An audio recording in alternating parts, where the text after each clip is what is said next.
The prototype drove his hand straight through Huggy Wuggy's chest, slammed him into the wall, and left him there. And every person who watched that moment walked away thinking the same thing. Huggy Wuggy is finally gone. But what if that is exactly the conclusion the factory wants you to reach? We have already watched Huggy survive something that should have been impossible.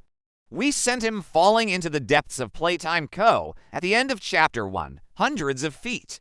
And he came back, damaged, slower, visibly broken, but back.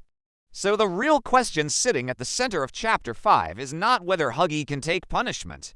We already know he can. The question is whether the prototype actually finished the job, or whether he left something behind that is not quite dead yet.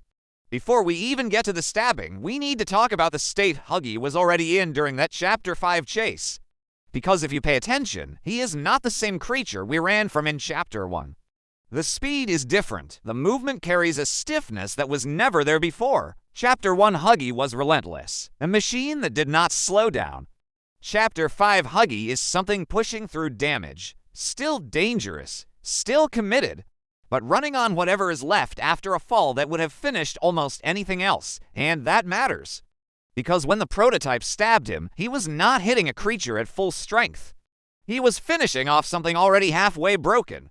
Here is where things get interesting. The prototype is calculated. Every move he makes serves a specific purpose. When he dealt with Dog Day, it was not just elimination, it was a message, legs removed, left as a warning to every toy in the factory about what disobedience costs. That was deliberate, that was designed to last. But Huggy's attack felt different. It was fast, almost reactive. Like the prototype needed Huggy out of the picture before something shifted. Because in that moment, Huggy was not acting like our enemy anymore. He was moving toward Kissy, moving toward the side standing against the prototype. And from the prototype's perspective, that is not failure. That is betrayal, and betrayal demands an immediate response. Not a careful one. Which raises the question, in moving that quickly, did the prototype actually confirm Huggy was gone? Or did he just make sure Huggy was down? Now here is the part that changes everything. We know what the poppy gel is capable of. We were stabbed through the chest, submerged in it, and shocked back to life by giblets. The gel does not just heal surface damage.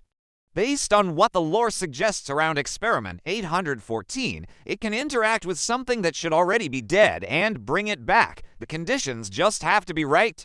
Huggy's body was not removed after Chapter 5. It was left behind. And if the poppy gel is as present through the lower sections of this factory as the lore implies, then Huggy lying near it is not just a background detail. It is an open door. And if that door opens, the story shifts entirely. Because the creature returning would not be coming back as our enemy. It would be coming back as something the prototype already tried to eliminate. Something with every reason to stand against him. The monster of Chapter 1 becoming the ally of Chapter 6. That is not just a theory. That is the kind of turn this entire story has been quietly building toward without us realizing it. The prototype is calculated in almost everything he does. But in that moment with Huggy, he moved fast. Faster than usual. And whenever something this deliberate acts on instinct, it usually means something caught him off guard. Whether Huggy is truly gone or not, that split second tells us one thing clearly. Huggy Wuggy was dangerous enough to stop immediately. So here's what I want to know. Do you think Huggy is actually dead?